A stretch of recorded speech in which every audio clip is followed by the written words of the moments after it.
আমরা যে বইটা থেকে দার্স দিই, আদ-দুরুসুল মুহিম্মা লি আম্মাতিল উম্মাহ, বইটার আপনাদেরকে বলছিলাম যে বাংলা অনুবাদ আছে islamhouse.com। islamhouse.com যে ওয়েবসাইট আছে, এখানে এই বইটার বাংলা অনুবাদ আছে। অনুবাদ এবং সম্পাদনা করছেন ডক্টর আবু বকর মোহাম্মদ জাকারিয়া হাফেজাউল্লাহ। অনেক আগের অনুবাদ করা।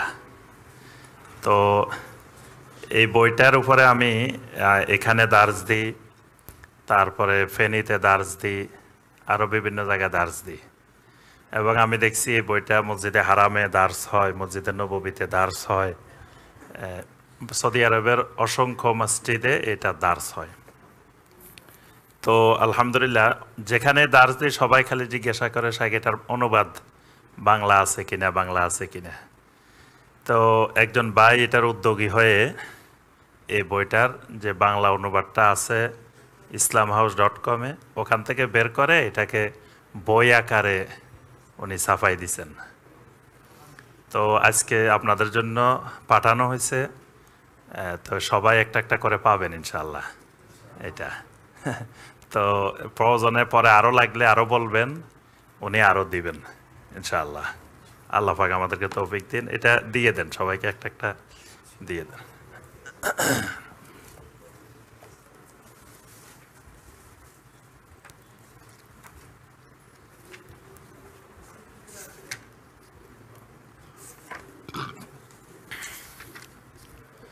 ইন্নাল হামদালিল্লাহ নাহমাদুহু ওয়া নাস্তাঈনুহু ওয়া নাস্তাগফিরুহু ওয়া নাউযু বিল্লাহি মিন শুরুরি আনফুসিনা ওয়া মিন সাইয়্যাতি আ'মালিনা।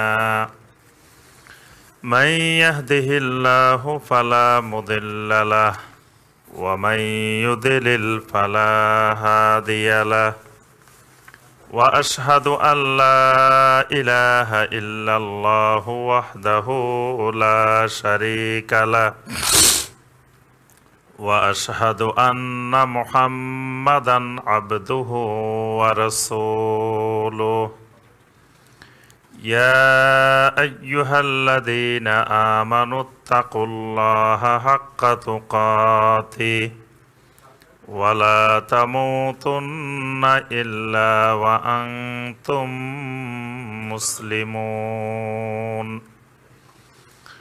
ইয়া আইয়ুহান নাসু ইত্তাকু রাব্বাকুমুল্লাযী খালাকাকুম মিন নাফসিন ওয়াহিদাহ من نفس واحدة وخلق منها زوجها وبث منهما رجالا كثيرا ونساء واتقوا الله الذي تساءلون به والأرحام إن الله كان عليكم رقيبا.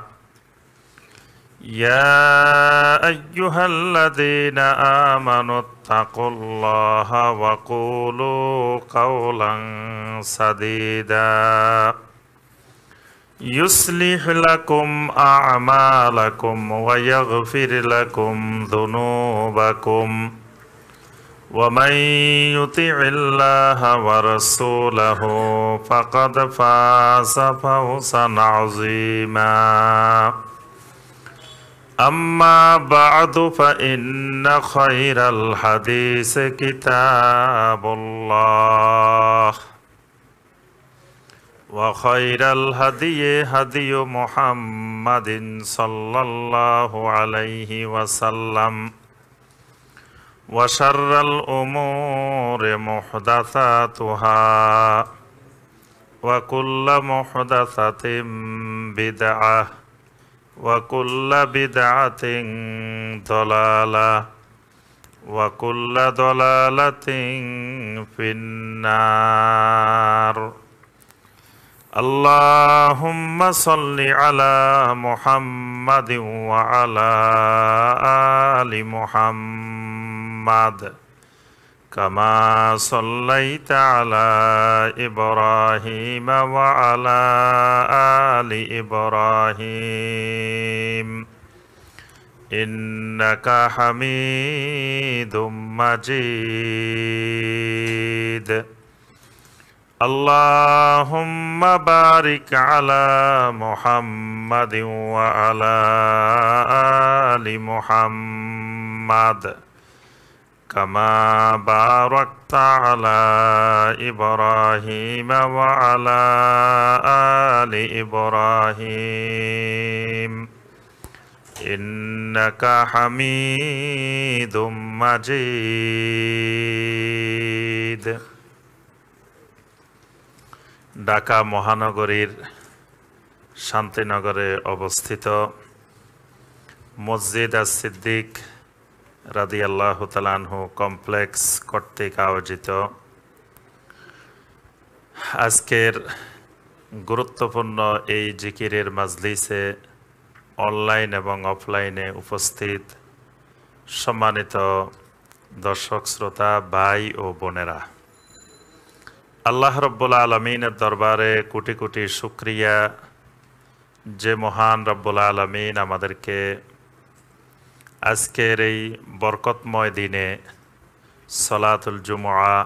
সলাতুল জুমার পরে আবার সলাতুল আসরের পরে হালাকা, সলাতুল মাগরিবের পরের আবার হালাকা, এই দ্বীনি মাজলিসগুলোতে, এলেমের মাজলিসগুলোতে আল্লাহ রব্বুল আলমিন আমাদেরকে উপস্থিত হওয়ার, আল্লাহ সুবহানাহু ওয়া তাআলার দ্বীন সম্পর্কে জানার, বুঝার আল্লাহ পাক আমাদেরকে তৌফিক দিয়েছেন। এই জন্য মহান রব্বুল আলমিনের শুকর আদায় করি, সকলে বলি আলহামদুলিল্লাহ। সম্মানিত ভাই ও বোনেরা, এলেম আল্লাহ রব্বুল আলমিনের পক্ষ থেকে বড় এক নিয়ামত। আল্লাহ সুবহানাহু ওয়া তাআলা যাকে এলেম দান করেন তাকে অনেক বড় কল্যাণ, বড় নিয়ামত, বড় সম্পদ দান করেন। কোরআনে কারিমে আল্লাহ রব্বুল আলামিন বলছেন, ওয়ামাই ইউতাল হিকমাতা ফাকাদ উতিয়া খায়রান কাসীরা। যাকে আল্লাহ রব্বুল আলামিন হিকমা দান করেন তাকে আল্লাহ সুবহানাহু ওয়া তাআলা অনেক কল্যাণ দান করেন। সুবহানাল্লাহ। নবী সাল্লাল্লাহু আলাইহি ওয়াসাল্লাম হাদিসের মধ্যে বলেন, মাই ইউরিদিল্লাহু বিহি খায়রান ইউফাক্কিহু ফিদ্দীন। আল্লাহ রব্বুল আলামিন যাকে কল্যাণকর কিছু দিতে চান তাকে আল্লাহ রব্বুল আলামিন দ্বীনের জ্ঞানের গভীরতা দান করেন। সুবহানাল্লাহ। এলেমটা রব্বুল আলামিনের পক্ষ থেকে বড় নিয়ামত, কিন্তু এলেম পাওয়ার পরে সবাই আবার এলেম দ্বারা হেদায়েত প্রাপ্ত হয় না। এলেম দ্বারা উপকৃত হওয়ার জন্য আরেকটা জিনিস লাগে, সেই জিনিসটার নাম হলো ফুরকান। সেই জিনিসটার নাম কি নাম বলছি? ফুরকান। মনে রাখবেন, সেই জিনিসটার নাম ফুরকান। আল্লাহ রব্বুল আলামিন অনেককে এলেম দেন কিন্তু ফুরকান দেন না। আবার অনেককে হয়তো এলেম কম দিছেন কিন্তু আল্লাহ রব্বুল আলামিন ফুরকান দিয়ে দিছেন। যে ব্যক্তিকে ফুরকান দান করেন ওই ফুরকান দিয়ে ওই ব্যক্তি হক এবং বাতিল চিনতে পারেন। তো যেই এলেমে হক বাতিল চিনা যায় না ওই এলেম থেকে আল্লাহর কাছে ফানা চাইতে হবে, ওই এলেমের দরকার নেই। এজন্য নবী সাল্লাল্লাহু আলাইহি ওয়াসাল্লাম দোয়া করার সময় বলতেন, আল্লাহুম্মা ইন্নী আসআলুকা ইলমান নাফিআ। হে আল্লাহ, আমাকে এমন এলেম দেন যে এলেমটা উপকারী, আমাকে উপকার দিবে, যে এলেম দিয়ে আমি উপকৃত হব, যে এলেম দিয়ে আমার পরিবার উপকৃত হবে, যে এলেম দিয়ে আমার সমাজ উপকৃত হবে, যে এলেম দিয়ে পৃথিবীর মানুষ উপকৃত হবে, আমাকে এরকম এলেম দেন। ওয়া আউযু বিকা মিন ইলমিন লা ইউনতাফাউ বিহি। আল্লাহ, আপনার কাছে ওই এলেম থেকে পানা চাই, ওই এলেম আমাকে দিবেন না যেই এলেম দ্বারা উপকৃত হওয়া যায় না, উপকার পাওয়া যায় না, ওই এলেম বস্তা বস্তা থাকলেও কোনো লাভ নাই। এজন্য যুগে যুগে অনেক আলেম পৃথিবীতে এসেছে, বস্তা বস্তা এলেম ছিল, এলেম আর এলেম, কিন্তু হেদায়েত পায় নাই। এটা শুনতে একটু অবাক লাগে যে এলেম আছে, এত বড় আলেম, কিন্তু হেদায়েত পায় নাই। এটা একটা অবাক জিনিস না? আমরা বলি যে আলেম হও, আলেম হও। তা আলেম হওয়া কি জন্য? হেদায়েত পাবে। আলেম হওয়া মানেই তো হেদায়েত পাওয়া। কিন্তু আলেম হয়েছে বড় বড়, কিন্তু হেদায়েত পায় নাই। আমি ধরেন একজনের নাম বলি। বাংলাদেশের সব আলিয়া মাদ্রাসা, কওমি মাদ্রাসা, সব মাদ্রাসা একটা তাফসির পড়ায়। তাফসিরটার নাম তাফসিরে কাশাফ। তাফসিরে কাশাফ, সংক্ষিপ্ত নাম তাফসিরে কাশাফ। তো এই তাফসিরটার লেখক যিনি, ওনার সংক্ষিপ্ত নাম আল্লামা জমখশরী। আল্লামা জমখশরী। এই তাফসিরটা যিনি লিখছেন উনি মোতাজিলা। উনি এই জমখশরী যিনি, উনার আকীদা হলো কি? মোতাজিলা। আচ্ছা, মোতাজিলা কি হকপন্থী না বাতিল? এই ব্যাপারে একেবারে সবাই একমত যে মোতাজিলারা বাতিল, ফেরকায়ে বাতিলা, বাতিল ফেরকা।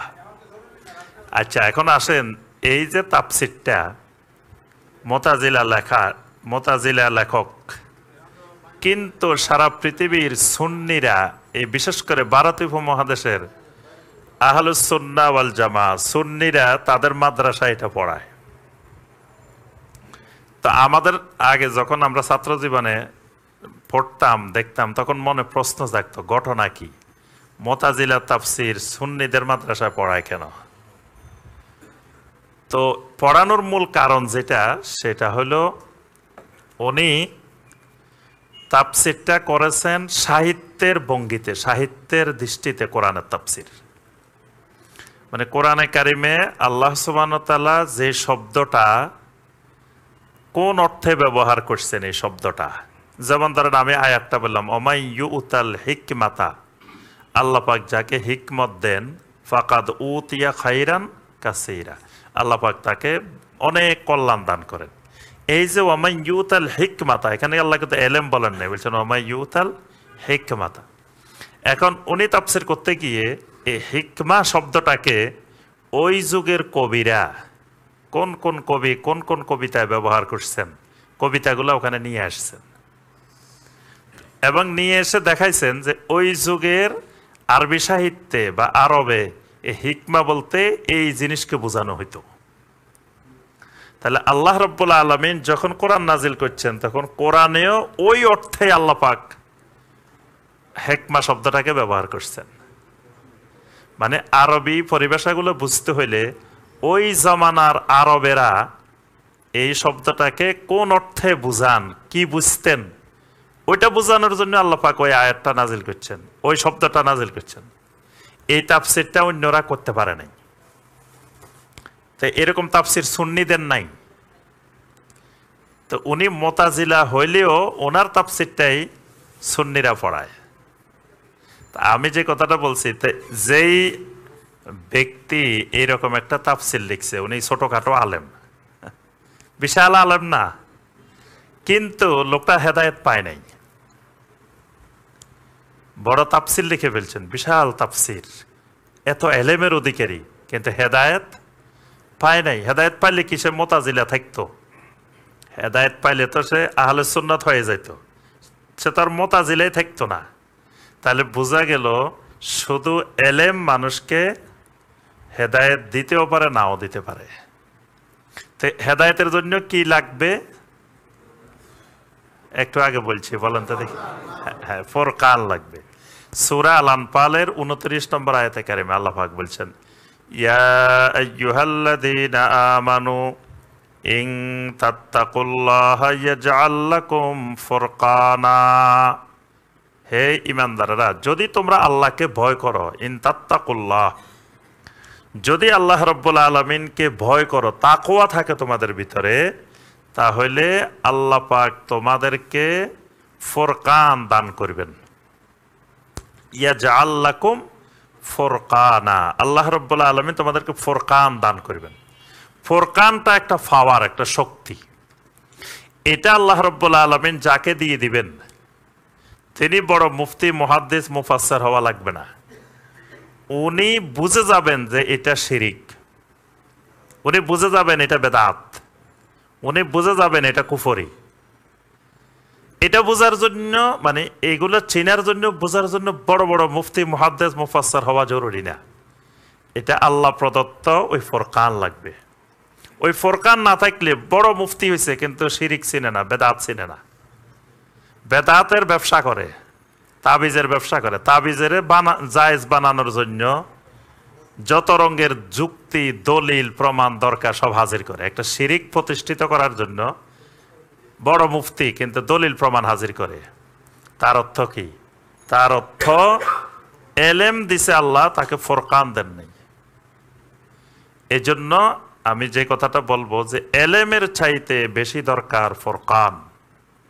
এজন্য আল্লাহ রাব্বুল আলামিনের কাছে চাইতে হবে এলমান নাফিআ। এলমান নাফিআ মানে ওই এলেম, যে এলেমের সাথে ফুরকানও থাকবে। এলেম দ্বারা যাতে সঠিক রাস্তাটা চিনতে পারি, সঠিক রাস্তাটা দেখতে পারি। আল্লাহ পাক আমাদের সবাইকে সেই তৌফিক দান করুন। এই জন্য এলেমের মাজলিসের অনেকগুলো আদাব আছে। এই আদাবগুলো রক্ষা করলে আল্লাহ পাক এলমের সাথে ফুরকানও দিবেন। আল্লাহ পাক আমাদেরকে সে আদাবগুলো রক্ষা করা তৌফিক দান করুন। তাহলে আমরা যে কিতাব থেকে দার্স দিচ্ছি, কিতাবটার নাম কি? আদ-দুরুসুল মুহিম্মা লিআম্মাতিল উম্মাহ। এটার যিনি এই দার্সগুলো দিয়েছিলেন তিনি কে? এক নামে শাইখ বিন বাজ। তার আর পরিচয় লাগে না, তার আর নাম লাগে না। তার পরিচয় দিলে তাকে ছোট করা হয়। পরিচয় কয়টা দিব? মানে তার এলমের দিকে তাকাইলে আমাদের টুপি পড়ে যাবে। মানে কথা বুঝে আসছে? মানে তার এলেম এত উঁচু, তাকাইতে হইলে এমনি তাকানো লাগবে। তা এমনি তাকাইলে পিছনে টুপি পড়ে যাব। তার এলেম কত উঁচু এটা দেখতে হইলে আর মাথায় টুপি থাকবে না। এই বিশাল এলমের অধিকারী শাইখ বিন বাজ রাহিমাহুল্লাহ, তিনি এই দার্সগুলো দিয়েছিলেন। এই দার্সগুলোকে সংকলিত করে এই কিতাবটা করা হয়েছে আদ-দুরুসুল মুহিম্মা লিআম্মাতিল উম্মাহ। আমরা এর আগে 15তম দার্স আদ-দারসুল খামেস আশার পর্যন্ত আমরা আলোচনা করেছি। আজকে আদ-দারসুস সাদেস আশার মানে 16তম দার্স। এই দার্সটা হলো আত-তাআদ্দুবু বিল আদাবিল ইসলামিয়্যাহ। ইসলামী আদবে আদবায়িত হওয়া। মানে আপনার এই দার্সের প্রথমে গেছে তাওহীদ সংক্রান্ত বিষয়, আকীদা সংক্রান্ত বিষয়, ঈমান সংক্রান্ত বিষয়। এরপরে শাইখ রাহিমাহুল্লাহ সলাত, ওযু, সলাত, তাহারাত এই বিষয়গুলোর আলোচনা করেছেন। গত হালাকায় আমরা আলোচনা করেছি আখলাক সম্পর্কে। তারপরেই তিনি নিয়ে এসেছেন আদব। আদবটা খুবই গুরুত্বপূর্ণ একটা জিনিস। একজন মুসলিম তিনি হবেন একজন আদবওয়ালা মুসলিম, এবং তিনি যেই শ্রেণী, যেই পেশার যেখানেই হন তার অন্যতম একটি সৌন্দর্য থাকবে তার ভিতরে আদাব। কিন্তু বর্তমানে এই আদাবটা মুসলিমদের থেকে হারিয়ে গেছে।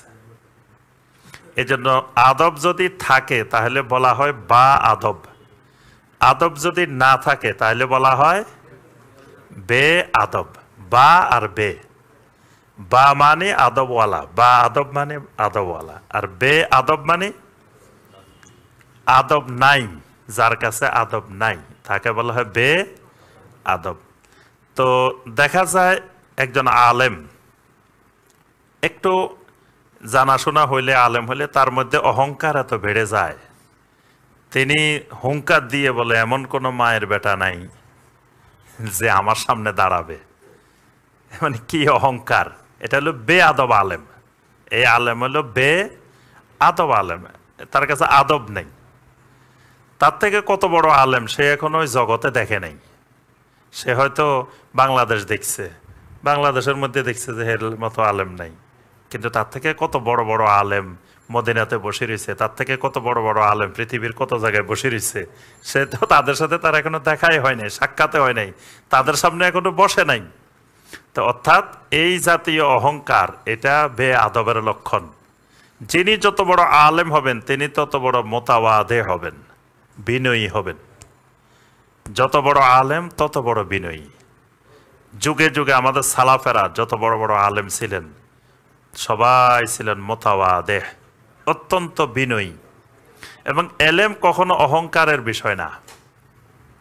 এলেমটা আল্লাহ প্রদত্ত দান। এটা রব্বুল আলামিন যাকে চান বেশি দেন, যাকে চান কম দেন।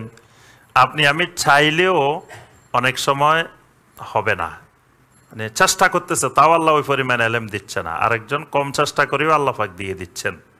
এটা রব্বুল আলামিন কাকে দিয়ে কিভাবে দ্বীনের খেদমত করাবেন, কাজ করাবেন, কার এলেম দিয়ে কাকে উপকৃত করাবেন, এটা সম্পূর্ণরূপে আল্লাহ রব্বুল আলামিন দ্বারা নিয়ন্ত্রিত। দেখবেন অনেক লোক চেষ্টা করে যাচ্ছে তার ছেলেটাকে আলেম বানাবে, আলেম বানাবে, কিন্তু হইতেছে না। আর একজন কোনো চেষ্টায় নাই, কিন্তু আলহামদুলিল্লাহ তার ছেলেটা ভালো মেধাবী হয়ে ভালো আলেম হয়ে যাচ্ছে। তাহলে এগুলো সম্পূর্ণরূপে আল্লাহ রব্বুল আলামিন প্রদত্ত দান।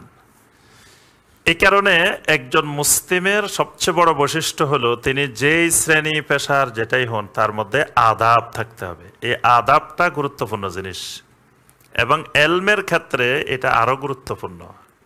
একজন তলেবুল ইলম তার আদাব রক্ষা করতে হবে, একজন আলেম তার আদাব রক্ষা করতে হবে। যিনি দার্স দিবেন তারও কিছু আদাব থাকবে, যারা দার্সে বসবেন তাদেরও কিছু আদাব থাকতে হবে। এই আদাবগুলো যখন পরিপূর্ণ হয় তখনই আল্লাহ রাব্বুল আলামিন সেখানে বারাকা দান করেন। তো এখানে শায়েখ রাহিমাহুল্লাহ কিছু গুরুত্বপূর্ণ ইসলামী আদবের আলোচনা করেছেন। এই আদবগুলো, যে আদবগুলো সকল আম মুসলিম জনগোষ্ঠীর দরকার। তা আমরা শায়েখ রাহিমাহুল্লাহর এই আদাবগুলো, যে বিষয় আদাবগুলোকে অনেক আদাব, তিনি এখানে কয়েকটা গুরুত্বপূর্ণ আদাব নিয়ে এসেছেন দৈনন্দিন জীবনের জন্য। ইমাম বুখারী রাহিমাহুল্লাহ শুধু আদাবের উপরে একটা হাদিসের গ্রন্থ সংকলন করেছেন। গ্রন্থটার নাম আল আদাবুল মুফরাদ। আল আদাবুল মুফরাদ ইমাম বুখারী রাহিমাহুল্লাহর সংকলিত হাদিসের কিতাব। এই কিতাবটা পুরাটাই আদবের উপরে। এজন্য কেউ যদি আদবওয়ালা হতে চায় তাকে এই হাদিসের গ্রন্থটা ভালো করে পড়া দরকার, আল আদাবুল মুফরাদ। আচ্ছা, এখানে শায়েখ রাহিমাহুল্লাহ প্রথমে যে আদবটির কথা বলছেন সেটি হলো ওয়ামিনহা আসসালাম। শায়েখ রাহিমাহুল্লাহ বলেন যে আদাবুল ইসলামিয়া অনেক আছে, তার মধ্যে অন্যতম একটা আদব হলো আসসালাম। আজকে মুসলিমেরা সালাম দিতে চায় না, সালামের প্রচলন আস্তে আস্তে অনেক কমে গেছে, এবং কমে কমে আবার নিজের দলের মধ্যেও সালাম সীমাবদ্ধ হয়ে গেছে। দেখবেন রাস্তায় একজন মুসলিম দেখলে প্রথম দেখে তার টুপিটা কিরকম, আমার টুপির সাথে তার টুপির মিল আছে কিনা, আমারটা 3 কাটা তারটা 5 কাটা কিনা, বা তারটা 2 কাটা কিনা। একই ধরনের টুপি হইলে সালাম দিবে, মোসাফাও করবে, কথাও বলবে। আর যদি টুপির মিল না থাকে তাহলে সালাম দিবে না, সালাম দিলেও উত্তর দেওয়া যাবে না। কারণ আমার দলের না হলে তো সে তো মুসলমান না। মানে আল্লাহর জমিনে মুসলমান থাকলে খালি আমার দলের লোকেরাই আছে। মুসলিমদের দৃষ্টিভঙ্গি বর্তমানে এরকম যে পৃথিবীতে যদি মুসলিম থাকে তা আমার দলের যারা, বা আমার পীরের মুরিদ যারা, আমাদের এই তরিকার যারা, এরাই শুধু পৃথিবীতে মুসলিম, এর বাইরে আর মুসলিম নাই। আমার নদ্দা সরকার বাড়ি এলাকার এক মুসল্লি এক আলেমকে সালাম দেয় রাস্তায় দেখা হইলে। তো সালামের উত্তরে উনি বলে যে লা ইয়াজুজ, লা ইয়াজুজ। এখন ওই ভাই আসছে আমার কাছে যে ভাই এই জবাব তো জীবনে কোনোদিন শুনি নাই। আমি ওনাকে সালাম দিই আসসালামু আলাইকুম, আর উনি উত্তর দে লা ইয়াজুজ। এটা কি জিনিস? পরে বুঝতে পারলাম মানে উনি বুঝাইতে চাচ্ছে তোমার সালামের জবাব নেওয়া আমার জন্য জায়েজ নাই।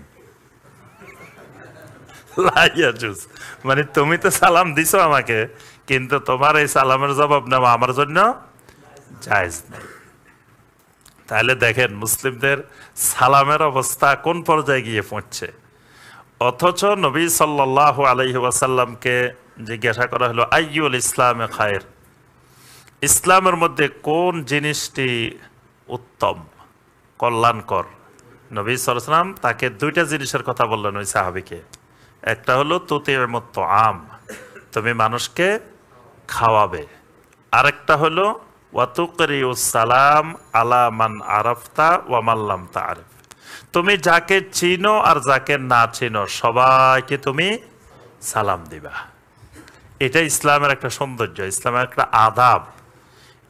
অথচ মুসলিম এখন দেখে দেখে চেহারা দেখে দেখে সালাম দেয়, এবং এটা কিয়ামতের একটা আলামত।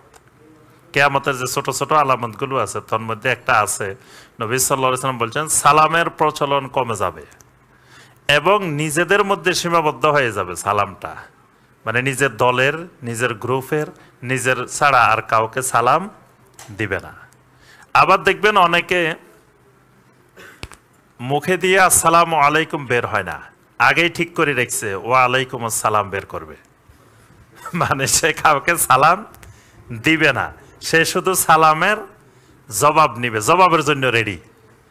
আমি দেখছি অনেককে মোবাইলে, যে ধরেন আমার সাথে ফোন দিছে, আমি মাত্র রিসিভ করছি, এখনো আসসালামু আলাইকুম বলি নেই, তার আগে উনি বলতেছে ওয়ালাইকুম আসসালাম। অর্থাৎ উনি ক্যাসেট আগে ঠিক করে রাখছে যে ওনার শুধু বের হবে ওয়ালাইকুম আসসালাম, আসসালামু আলাইকুম বের হবে না।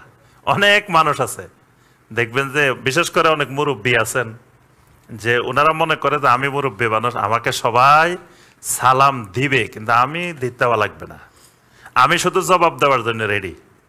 তারপরে অনেক ইমাম সাহেব, আলেম ওলামা দেখবেন যে মুখে দিয়ে সালাম বের হয় না, কাউকে আসসালামু আলাইকুম বলে না, উনি রেডি আছে খালি ওয়ালাইকুম আসসালাম বলার জন্য। মুসল্লিরা সালাম দিবে আর উনি খালি ওয়ালাইকুম আসসালাম বলবে। অথচ নবী সাল্লাল্লাহু আলাইহি ওয়াসাল্লামের আদর্শ হলো, সুন্নাহ হলো আসসালামু আলাইকুম বলা। নবী সাল্লাল্লাহু আলাইহি ওয়াসাল্লাম স্ত্রীদেরকে আগে সালাম দিতেন, সন্তানদেরকে আগে সালাম দিতেন, সাহাবায়ে কেরামদেরকে আগে সালাম দিতেন। এটা হলো নবী সাল্লাল্লাহু আলাইহি ওয়াসাল্লামের আদর্শ। কিন্তু এখন আমাদের হয়ে গেছে ব্যতিক্রম, উল্টা। আবার সালামের বিকৃতি দেখবেন অনেকে আছে সালাম বিকৃতভাবে দেয়, সালাম আলাইকুম, মানে আসসালামু আলাইকুম যে সুন্দর করে সালামটা দিবে এটাও দেয় না, অনেকে সালাম আলাইকুম এরকম দেয়। আবার অনেকে হাত তোলে, মানে বিভিন্ন ভঙ্গিতে বিভিন্নভাবে এই সালামটা দেওয়া হয়। এইভাবে সালামের বিকৃতি করাটাও গুনাহের কাজ। বরং এটা ইহুদিরা নবী সাল্লাল্লাহু আলাইহি ওয়াসাল্লামকে এইভাবে বিকৃত করে সালাম দিত। সাহাবায়ে কেরাম বলতেন আসসালামু আলাইকুম, ইহুদিরা বলতো আসসালামু আলাইকুম। আসসালামু আলাইকুম মানে আপনার মৃত্যু হোক। নবী সাল্লাল্লাহু আলাইহি ওয়াসাল্লামকে এসে, মানে তারা মনে করতো নবী সাল্লাল্লাহু আলাইহি ওয়াসাল্লাম বুঝবেন যে আসসালামু আলাইকুম বলছে, কিন্তু তারা বলতো আসসালামু আলাইকুম। আমাদের দেশেও এখন অনেকে সালাম আলাইকুম বলে, ওই ইহুদিদের ওই সালামটা মুসলিমদের মধ্যে চলে আসছে। নবী সাল্লাল্লাহু আলাইহি ওয়াসাল্লাম সালামের ব্যাপারে বলেন লা তাদখুলুনাল জান্নাতা হাত্তা তুমিনু, তোমাদের কেউ ততক্ষণ পর্যন্ত জান্নাতে প্রবেশ করতে পারবে না, হাত্তা তুমিনু যতক্ষণ পর্যন্ত না ঈমান আনবে, ঈমান ছাড়া কেউ জান্নাতে যাবে না। ওয়ালা তুমিনু হাত্তা তাহাব্বু, ততক্ষণ পর্যন্ত তোমাদের কেউ ঈমানদার হবে না যতক্ষণ পর্যন্ত না একজন আরেকজনকে মহব্বত না করবে, ভালো না বাসবে। মহব্বতটা ইবাদত, মাহাব্বা ইবাদত। আল্লাহ রাব্বুল আলামিনকে মাহাব্বা করা, ভালোবাসা, এটা ঈমানের শর্ত। নবী সাল্লাল্লাহু আলাইহি ওয়াসাল্লামকে ভালোবাসা, মহব্বত করা, এটা ঈমানের শর্ত।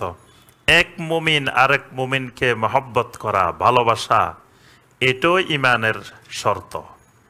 যদি আমার থেকে কোনো মুমিনের প্রতি ভালোবাসা আসে না, তো বুঝতে হবে আমার ইমানে সমস্যা আছে, আমার ইমানে ঠিক নেই। কারণ আমার ভিতরে ইমান থাকলে আরেক ইমানদারকে আমি মহব্বত করব, এটাই ইমানের দাবি। এজন্য এক ইমানদার আরেক ইমানদারকে মহব্বত করা এটাও ফরজ।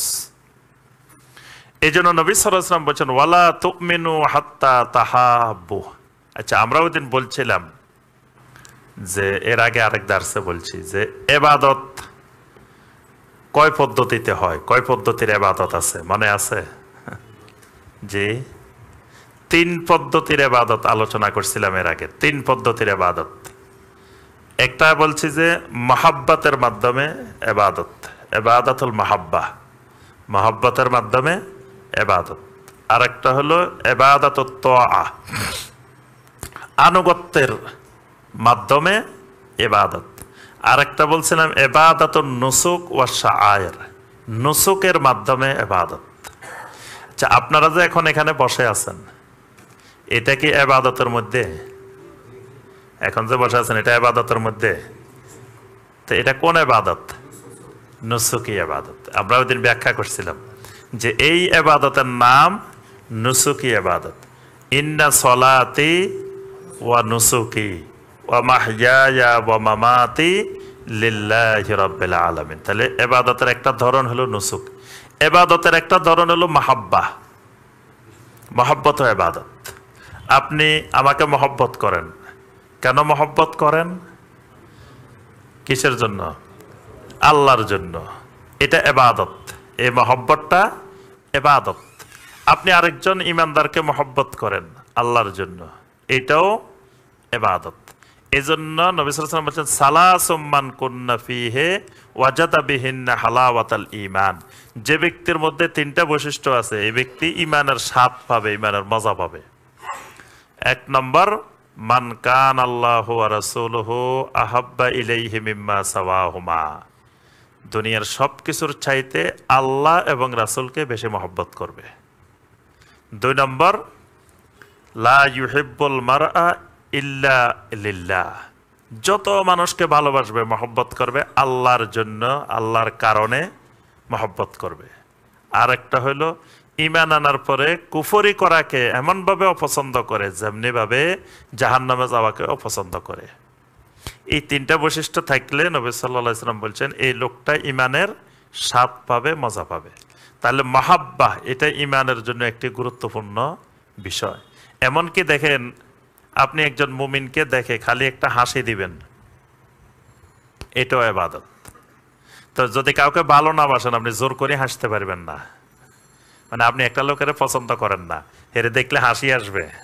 আর দেখেন নবী সাল্লাল্লাহু আলাইহি ওয়াসাল্লাম বলছেন যে ওয়ালাউ আন তালকা আখাকা বিওয়াজহিন তালাকিন, যে তুমি তোমার ভাইকে একটু আনন্দিত চেহারায়, খুশির চেহারায়, একটু হাসি খুশির চেহারায় তার সাথে তুমি মিলিত হবে, এটাও তোমার জন্য সদাকা, এটাও একটা ফজিলতের কাজ।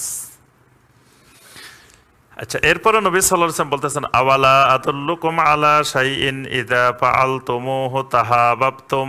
আমি কি তোমাদেরকে এমন কোন জিনিস, এমন কিছু জিনিস দেখাই দিব না যে কাজগুলো করলে তোমাদের মধ্যে মহব্বত বেড়ে যাবে?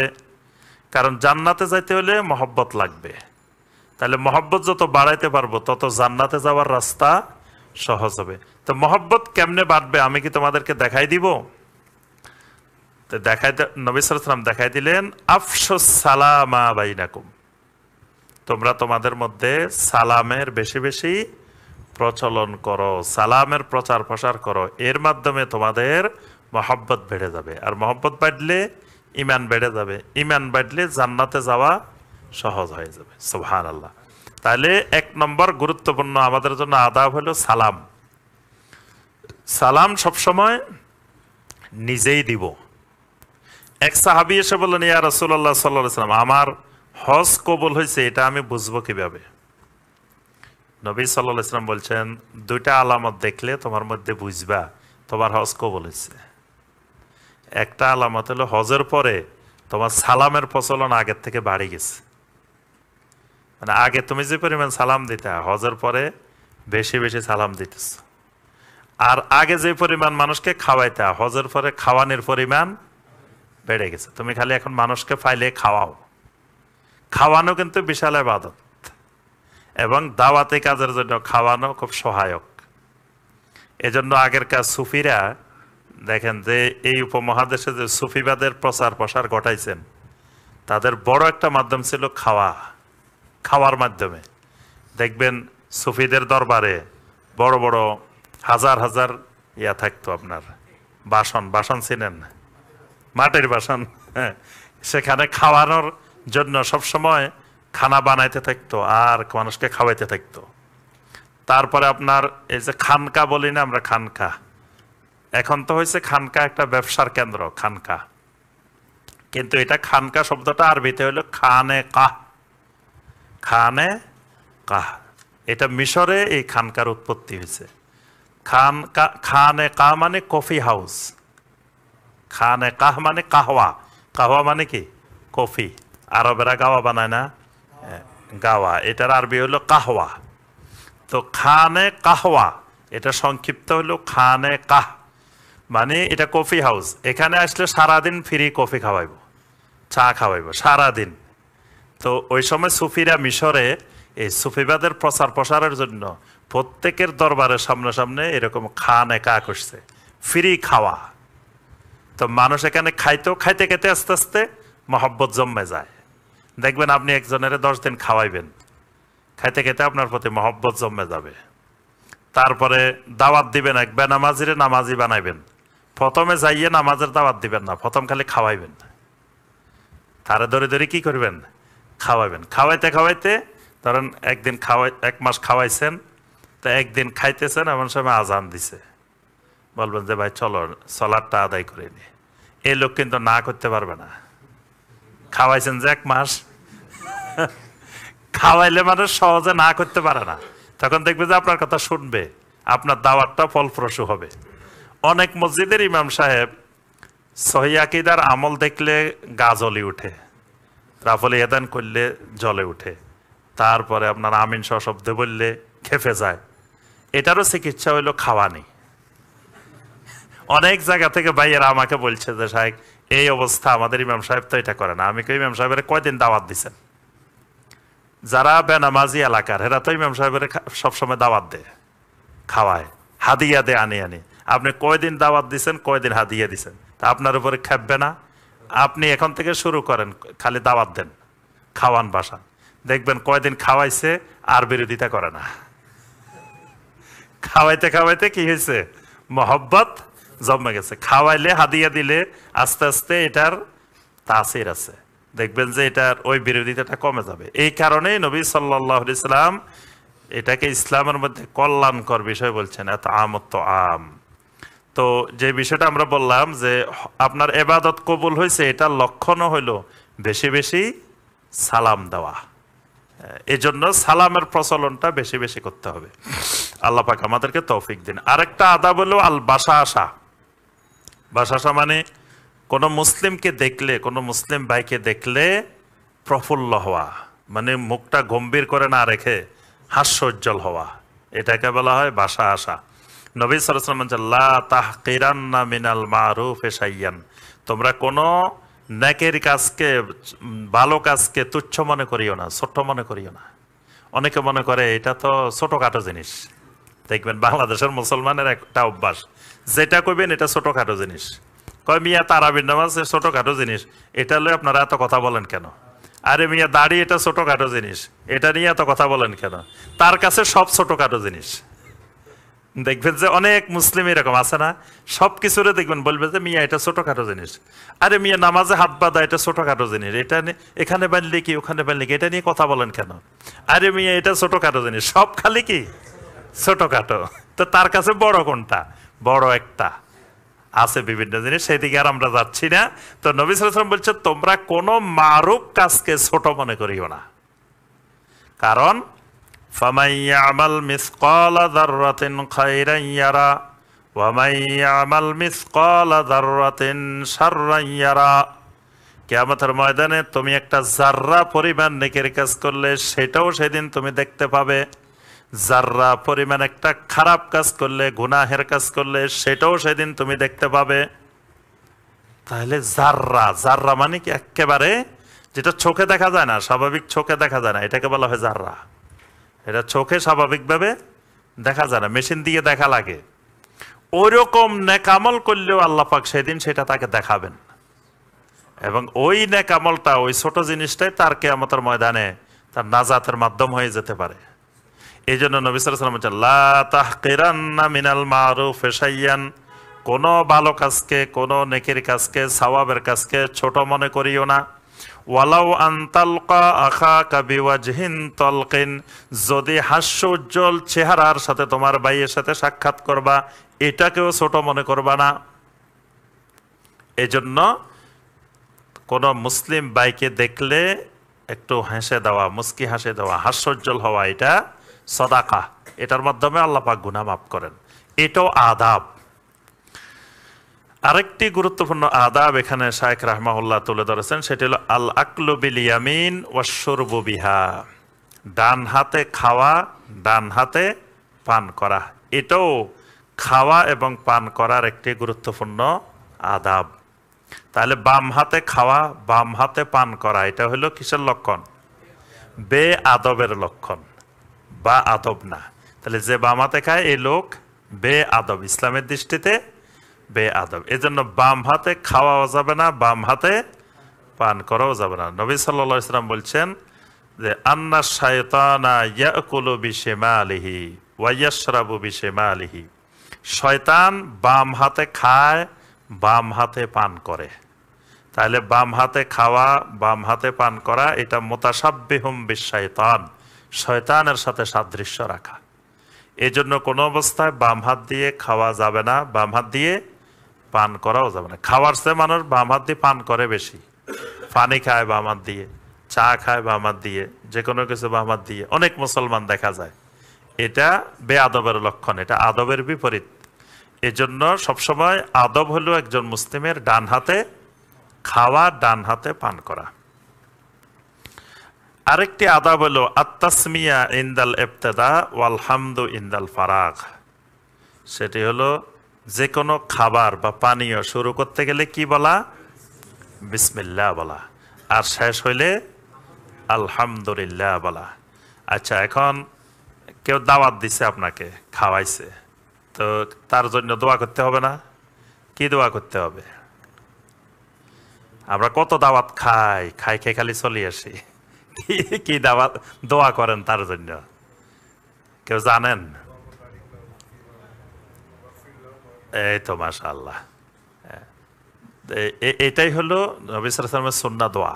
কেউ কিছু খাওয়াইছে, দাওয়াত খাওয়াইছে, তা আসার সময় কি দোয়া করবেন? আল্লাহুম্মা বারিক লাহুম ফিমা রাযাকতাহুম ওয়াগফির লাহুম ওয়ারহামহুম। কয়টা দোয়া করলেন? আল্লাহ, আপনি এই ভাইকে যে রিজিক দিচ্ছেন, রিজিকের মধ্যে বরকত দেন। আল্লাহুম্মা বারিক লাহুম ফিমা রাযাকতাহুম, তার রিজিকের মধ্যে আপনি কি দিয়ে দেন? বরকত দিয়ে দেন। ওয়াগফির লাহুম, আল্লাহ আপনি তাকে ক্ষমা করেন। ওয়ারহামহুম, আল্লাহ আপনি তার উপরে রহম করেন। সুবহানাল্লাহ, কি গুরুত্বপূর্ণ তিনটা দোয়া! বরকতের দোয়া, মাগফিরাতের দোয়া, রহমতের দোয়া। বাংলাদেশের মানুষের মুখে দিয়ে দোয়া বাইরে না, দোয়া বাইরে বা খুব কঠিন, এবং টাকা ছাড়াও দোয়া বাইরে না। খাওয়াই দাওয়াই লাস্টে দিয়ে কয় হুজুর দোয়া করেন আমার বাপের জন্য, মার জন্য। তো কি দোয়া? এবার হাত তুলি সম্মিলিতভাবে মুনাজাত, অর্থাৎ বেদাতি দোয়া। এখানে কোরআনে কারিমে স্পষ্ট আছে খাওয়ানোর ব্যাপারে। আল্লাহ পাক বলছেন যে খাওয়াবো কি জন্য? ইন্নামা নুতিমুকুম লিওয়াজহিল্লাহ, আল্লাহর সন্তুষ্টির উদ্দেশ্যে, এবং খাওয়ানোর বিনিময়ে তোমাদের থেকে আমরা কোনো যাজা, কোনো প্রতিদানও আশা করি না। এখন আপনি খাওয়াই দেওয়াই যদি কোন হুজুর খাওয়াইছি কিন্তু এমনি খাওয়াই নেই, দোয়া করেন, তা আপনি তো তার থেকে প্রতিদান আশা করতেছেন, খাওয়াই যাজা চাইতেছেন। এজন্য খাওয়াইছেন, খাওয়াই এটা বলা যাবে না যে আমার জন্য দোয়া করেন, আমার জন্য এটা করেন, তাহলে আপনি তো প্রতিদানের জন্য খাওয়াইছেন। কিন্তু যিনি খাইছেন উনি দোয়া করবেন। ওনার উপরে আদাব হলো যে উনি যে আপনাকে খাওয়াইলেন, পান করাইলেন, সেই বরকতের দোয়া, মাগফিরাতের দোয়া, রহমতের দোয়া। তাহলে কি দোয়া? আল্লাহুম্মা বারিক লাহুম ফিমা রাযাকতাহুম ওয়াগফির লাহুম ওয়ারহামহুম। এই দোয়াগুলো মুখস্থ করবেন, এগুলো আদাব।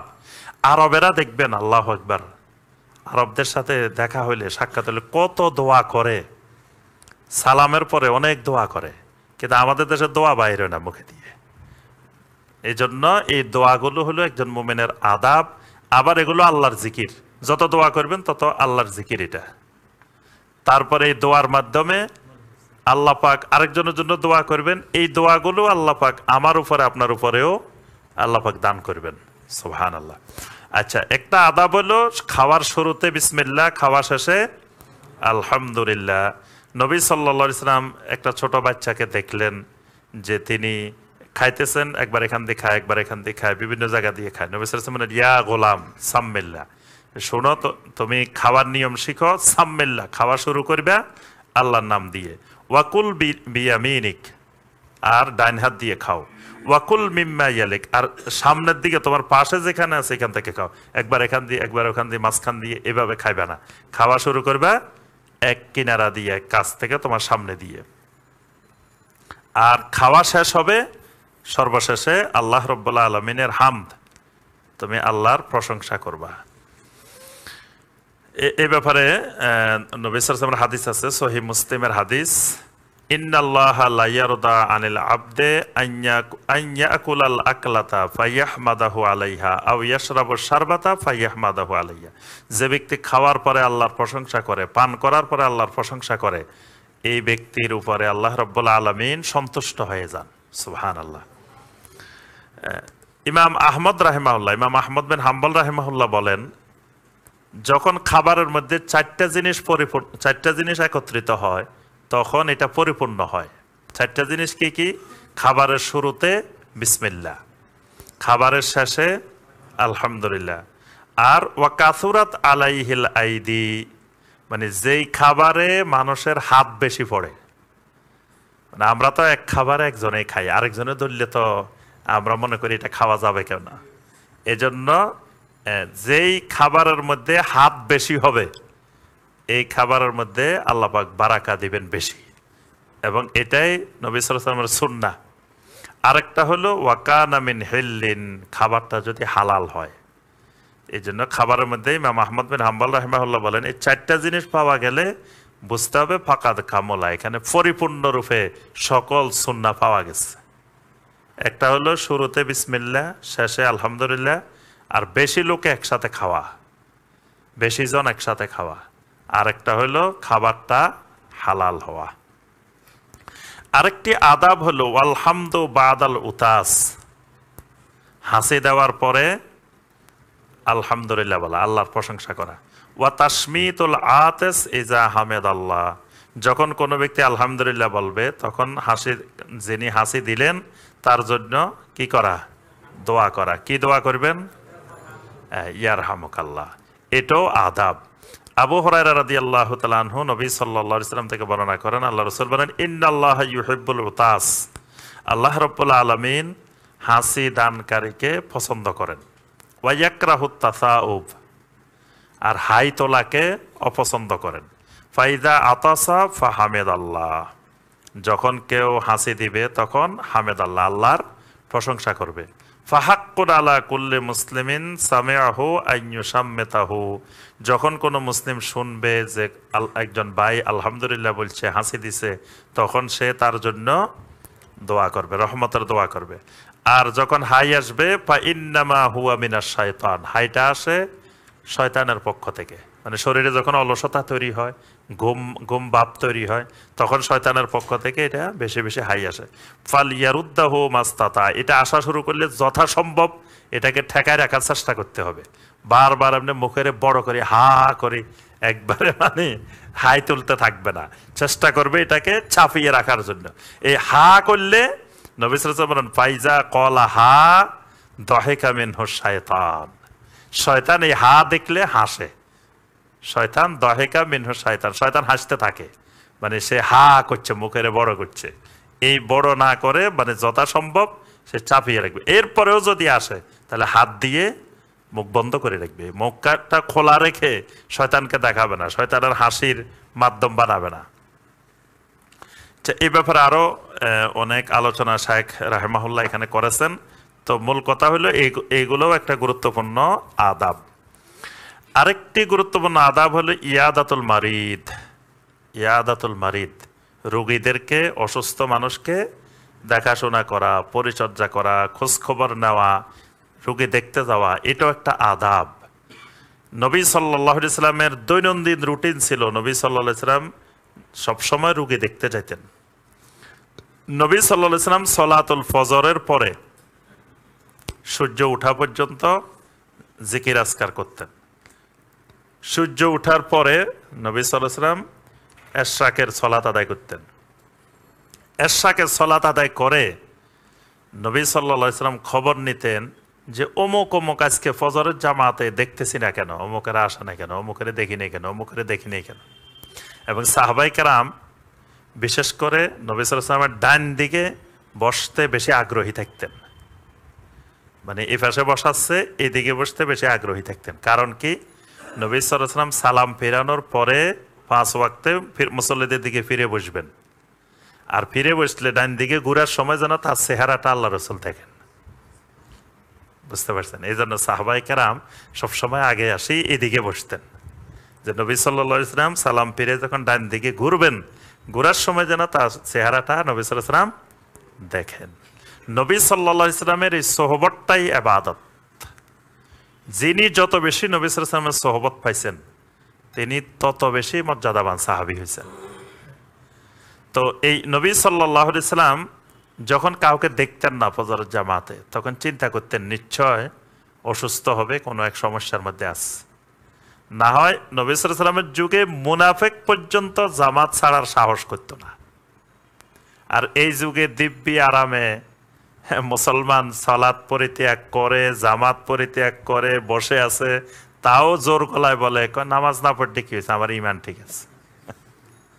অথচ নবী সাল্লাল্লাহু আলাইহি সাল্লামের যুগে মুনাফিকও সাহস করতো না সালাত পরিত্যাগ করা। তো নবী সাল্লাল্লাহু আলাইহি সাল্লাম খবর নিতেন যে অমুক অমুককে দেখতেছি না কেন, অমুক কোথায়। যখন জানতে পারতেন অসুস্থ, তখন নবী সাল্লাল্লাহু আলাইহি সাল্লাম ওই অসুস্থ রোগীকে দেখতে যেতেন। এটা নবী সাল্লাল্লাহু আলাইহি সাল্লামের দৈনন্দিন রুটিন। আচ্ছা, এখন ধরেন আরবের মরুভূমিতে সবার বাড়িতে দূরে দূরে, সবার বাড়িতে আর মসজিদে নববীর আশেপাশে না, দূরে দূরে না। তাহলে নবী সাল্লাল্লাহু আলাইহি সাল্লাম যখন রুগী দেখতে যাইতেন, হেঁটে হেঁটে যাইতেন, আবার আসতেন।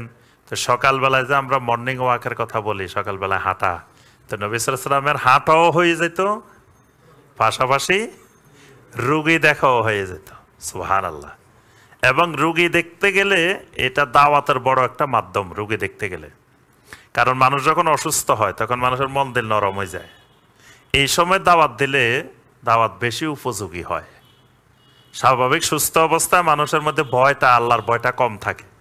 যখন অসুস্থ হয়ে বিছানায় শুয়ে যায়, দুর্বল হয়ে যায়, তখন কিন্তু আল্লাহর ভয় বেড়ে যায়।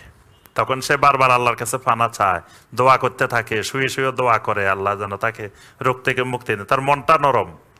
এই সময়টা দাওয়াতের একটা বড় মাধ্যম। এই সময় গিয়ে দাওয়াত দিলে দাওয়াতটা বেশি উপযোগী হয়। এই জন্য ইয়াদাতুল মারিদ এটা একজন মুসলিমের উপর আরেকজন মুসলিমের হক, অধিকার, এবং নবী সাল্লাল্লাহু আলাইহি সাল্লামের গুরুত্বপূর্ণ একটি সুন্নাহ। আবার নবী সাল্লাল্লাহু আলাইহি সাল্লাম হাদিসে বলছেন, যে ব্যক্তি রোগী দেখতে যায় সে খোরফাতুল জান্নাহ, জান্নাতের সে ফল ফলাদি সংগ্রহ করতে থাকে। মানে রোগী দেখতে যাওয়া মানে সে জান্নাতের ফল ফলাদি সংগ্রহ করা। যে যত বেশি রোগী দেখবে, জান্নাতে তার ফল ফলাদির পরিমাণ তত বেশি হবে। সুবহানাল্লাহ। আচ্ছা, আরেকটা আদাব হলো ইত্তেবাউল জানায়েজ লিসসালাতে ওয়াদ দাফন। আর রোগী দেখতে গেলে রোগীর জন্য দোয়া করতে হবে। রোগীর জন্য কি করতে হবে? দোয়া করতে হবে। কি দোয়া করতে হবে? জি, লা বাসা তাহুরুন ইনশাআল্লাহ। মানে এটার হলো যে কোনো ভয় নাই, আরে এইগুলো রোগ কিছুই নাই, এগুলো ভালো হয়ে যাব। কিন্তু আমাদের অভ্যাস হলো, ভাই যে রোগ হয়েছে মনেও আর বাঁচতেন না, মানে তার ভয় লাগাই দেওয়া। কিন্তু নবী সাল্লাল্লাহু আলাইহি ওয়াসাল্লামের সুন্নাহ হলো লা বাসা তাহুরুন ইনশাআল্লাহ। আর এটা রোগই না, কিছুই না, আপনি কি ভয় পান? এই রোগ তো, এই অপারেশন হয়েছে, এটা কিসের অপারেশন? এটা সাধারণ। মানে তাকে সাহস যোগানো, এটা নবী সাল্লাল্লাহু আলাইহি ওয়াসাল্লামের সুন্নাহ। এই সাহস যোগানোর দ্বারাও কিন্তু রোগী মনোবল শক্ত হয়ে যায়। মনোবল শক্ত হইলে অনেক সুস্থ হয়ে যায়। আবার সে যদি আগেই ভয় পাই যায় সে শেষ, আর বাঁচার সম্ভাবনা নাই। কিন্তু আমাদের অভ্যাস হলো বেশি বেশি ভয় লাগায় দেয় রোগীরে, ভাই যে রোগ হয়েছে এই রোগের থেকে খুব কম লোকেই উঠে, এই লোক মনে করে বাজা আর ওঠার সম্ভাবনা নাই। এরপরে নবী সাল্লাল্লাহু আলাইহি সাল্লাম আরো অনেক দোয়া শিখাইছেন। আল্লাহুম্মা আযহিবিল বাস রাব্বান নাস ওয়াশফি আনতা শাফি লা শিফাআ ইল্লা শিফাউক শিফা আল্লাহ ইউগাদিরু সাকামা। তারপরে নবী সাল্লাল্লাহু আলাইহি ওয়াসাল্লাম বলতেন, সাদ রাদিয়াল্লাহু তাআলা আনহুকে দেখতে যাচ্ছেন, আল্লাহুম্মা শফি সাআদান আল্লাহুম্মা শফি সাআদান আল্লাহুম্মা শফি সাআদান। তারপরে সম্ভব হলে তাকে রুকিয়া করা। জিবরিল আলাইহিস সালাম নবী সাল্লাল্লাহু আলাইহি ওয়াসাল্লামের অসুস্থতার সময় রুকিয়া করছেন, ঝাড়ফুঁক করছেন। এরকম ঝাড়ফুঁক করা এই কাজগুলো সুন্নাহ। আচ্ছা, আরেকটা আদব হলো জানাজায় হাজির হওয়া, সালাত এবং দাফন। সম্ভব হলে জানাজার পরে দাফন পর্যন্ত উপস্থিত থাকা। আল্লাহ রাসূল সাল্লাল্লাহু আলাইহি ওয়াসাল্লাম বলছেন, মান শাহিদাল জানাজাতা হাত্তা ইউসাল্লিয়া, যে ব্যক্তি জানাজার সালাতে উপস্থিত হবে সালাত পর্যন্ত, ফালাহু কিরাতুন, তার জন্য এক কিরাত সওয়াব। সুবহানাল্লাহ। ওয়ামান শাহিদা হাত্তা তুদফানা, যে ব্যক্তি দাফন পর্যন্ত, দাফন কাফন পর্যন্ত থাকবে, কান আলাহু কিরাতান, তার জন্য 2 কিরাত। তো সাহাবায়ে কেরাম বললেন, ওয়ামাল কিরাতান, কিরাতান কি? কিরাতান তো আমরা বুঝতে পারলাম না। নবী সাল্লাল্লাহু আলাইহি ওয়াসাল্লাম বললেন, মিসলুল জাবালাইনিল আযীমাইন, 2টা বিশাল বিশাল পাহাড়ের সমান। সুবহানাল্লাহ।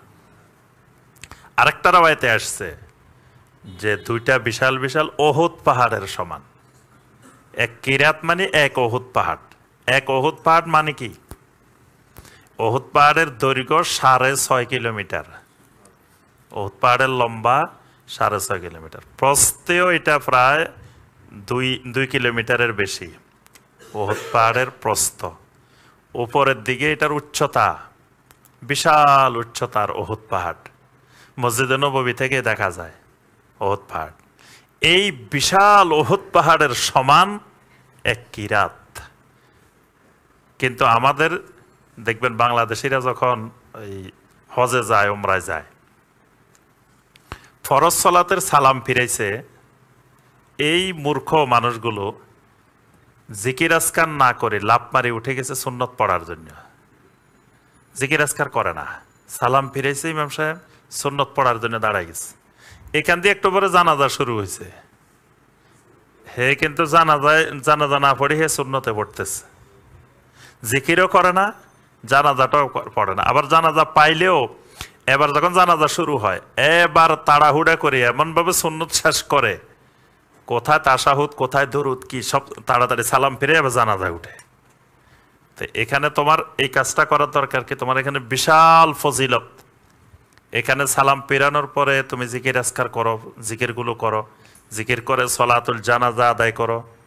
তুমি এখানে বসে বসে এক কিরাত, বাংলাদেশে যদি এক কিরাত হয়, মসজিদে হারামে তো 1 লক্ষ কিরাত। তো তুমি সারা জীবন আমল করিও তো 1 লক্ষ কিরাত আমল করা যাবে না। তো এত বড় একটা সুযোগ পাইছে, সুযোগটা না বোঝার কারণে অবহেলা করে। সেখানে জিকির আজকার করবে, সলাতুল জানাজাটা সুন্দরভাবে আদায় করবে, তারপরে সুন্নত আদায় করো। আবার অনেকে সলাতুল জানাজা আদায় করে কিন্তু সলাতুল জানাজার নিয়ম কারণ জানে না, কি পড়বে এটাও জানে না, চুপ করে দাঁড়ায় থাকে সলাতুল জানাজায়। আরেকটা জিনিস দেখবেন, অনেক মানুষ মসজিদে হারামে গিয়ে নববীতে গিয়েও হেদায়েত পায় না। মানে আগে থেকেই, ওই এক ভাই বলছিল, আগে থেকে গিয়ার লাগাই গেছে সে আর হেদায়েত পাবে কেমনে? সেখানে সে শুনতেছে মসজিদে হারামের ইমাম, মসজিদে নববীর ইমাম প্রথম তাকবীরের পরে সূরা আল ফাতিহা পড়তেছে, এবং ওখানে ইমাম সাহেবেরা এমনভাবে পড়েন বোঝা যায় কি পড়তেছে, মাইকে বোঝা যায়। আস্তে আস্তে পড়লেও আলহামদুলিল্লাহ রাব্বিল আলামিন আর রহমানির রহিম এভাবে পড়তেছে। এটা কিন্তু মুসল্লিরা শুনে বুঝতে পারে, সে স্বচক্ষে কানে শুনতেছে যে এখানে সূরা আল ফাতিহা পড়তেছে, তাও সে ওই সানা পড়ব, সূরা আল ফাতিহা পড়বে না। তাহলে এখানে আল্লাহ পাক বলছে হুদাল্লিল আলামিন, বিশ্ববাসীর জন্য ওখানে আল্লাহ হেদায়েত রাখছেন। তো হেদায়েত তো নিয়ে আসতে হবে, হেদায়েত না নিয়ে আসলে হেদায়েত পাবে কিভাবে? এজন্য সলাতুল জানাজার নিয়ম কানুনগুলা এই কিতাবের শেষ দার্স হলো সলাতুল জানাজার নিয়ম কানুন আছে, কেমনে জানাজা পড়তে হবে, কি কি দোয়া পড়তে হবে। তারপরে দেখবেন সবচাইতে গুরুত্বপূর্ণ যে দোয়াটা, আল্লাহুম্মা গফির লাহু ওয়ারহামহু ওয়া আফিহি ওয়া আফু আনহু ওয়া আকরিম নুজুলাহু ওয়া ওয়াসসি মুদখালাহু ওয়া আবদিলহু দারান খাইরান মিন দারিহি ওয়া আহলান খাইরান মিন আহলিহি ওয়া যাওজান খাইরান মিন যাওজিহি ওয়া নাক্কিহি মিনাল খাতায়া কামা ইউনাক্কা সাওবুল আবিয়াদু মিনাদ দানাস ওয়া আগসিলহু বিল মাই ওয়াস সালজি ওয়াল বারাদ ওয়া আদখিলহুল জান্নাহ ওয়া আইযহু মিন আযাবিল কবর ওয়া মিন আযাবিন নার। এই সুন্দর দোয়াটা আমাদের দেশের 1 লাখে একজনও জানে না। অথচ এই দোয়াটা যখন নবী সাল্লাল্লাহু আলাইহি সাল্লাম এক ব্যক্তির জানাজায় পড়ছেন, তখন অন্যান্য সাহাবী যারা ছিলেন তারা বলতেছেন যে হাত্তা তামান্নাইতু আন আকুনা যালিকাল মাইয়াত, আমরা তামান্না করতেছিলাম আহারে আজকের এই জানাজার লাশটা যদি আমি হইতাম। মানে এত গুরুত্বপূর্ণ দোয়া, অথচ এই গুরুত্বপূর্ণ দোয়াটা জানাজার অনেকেই। আর দেখবেন জানাজা পড়তে গেলে এই 1 মিনিটে শেষ, খালি জোরে জোরে 4টা তাকবীর, মাঝখানে কিছু পড়ার সময় নেই। 1 তাকবীর দিছে প্রথমে, আপনি সূরা আল ফাতিহা পড়তে গেছেন, 2 আয়াত পড়ছেন, আল্লাহ আল্লাহু আকবার। আবার দরুদ পড়তে গেছেন, দরুদটা ঠিক মতো শেষ করতে পারবেন না, আবার আল্লাহু আকবার। আবার আপনি কি দোয়া পড়বেন শেষে, আল্লাহুম্মা গফির লাহু ওয়ারহামহু পড়বেন কেমনে? এই তো শুরু করার আগে আল্লাহু আকবার শেষ। এজন্য সলাতুল জানাজাটা আমি সবাইকে বলি যে এই পরিপূর্ণ সূরা আল ফাতিহা সহ এবং এই দোয়াগুলো সহ নিজেদের সন্ততিদের ছেলেদেরকে শিখাবেন। যে আপনার ছেলে আপনার জানাজা পড়াবে, আপনার ছেলে সুন্দরভাবে হক আদায় করে সূরা আল ফাতিহা দিয়ে ওই সব সুন্নতের দোয়াগুলো দিয়ে জানাজা পড়বে, আস্তে ধীরে, তাড়াহুড়োর কিছু নাই। আর আমার আপনার সন্তান যেভাবে মা বাবার জন্য দোয়াটা করবে, যে আবেগ নিয়ে দোয়াটা করবে, ইমাম সাহেবের তো ওই আবেগ আসবে না। এজন্য আপনার সলাতুল জানাজাটা সবারই শিখা দরকার। যিনি জানাজা পড়তে পারেন তিনি পড়াইতেও পারবেন। জানাজার ইমামতি করার জন্য তো বড় মুফতি হওয়া, মুহাদ্দিস হওয়া জরুরি না। যিনি পড়তে পারেন উনি পড়াইতেও পারবেন। তো যে কেউ যদি কয় না না না আমি পড়াইতে পারবো না, তার অর্থ হে নামাজে হয় না, হে পড়তেই পারে না। যে পড়তে পারে হে পড়াইতেও পারবে, যদি পড়াইতে না পারে বুঝতে হবে তারে নামাজ হয় না, সে নিজেই জানে না। এজন্য নিজেরা জানাজার সলাৎগুলো আদায় করার চেষ্টা করতে হবে, মানে নিজেদের সন্ততি ছেলেরা এইভাবে চেষ্টা করতে হবে। আর জানাজার ক্ষেত্রে চেষ্টা করবেন যে যেই আলেম সূরা আল ফাতিহা দিয়ে পড়বেন, যেই আলেম ওই দোয়াগুলো পড়বেন, ওই রকম আলেম দিয়ে পড়ানোর চেষ্টা করবেন। ওই রকম যে খালি 4টা তাকবীর বলি শেষ, এবং ওখানে মাসালা আছে, ওযু বাদেও জানাজা পড়া যায়। এই মাসালা জানেন না? এই মাসালা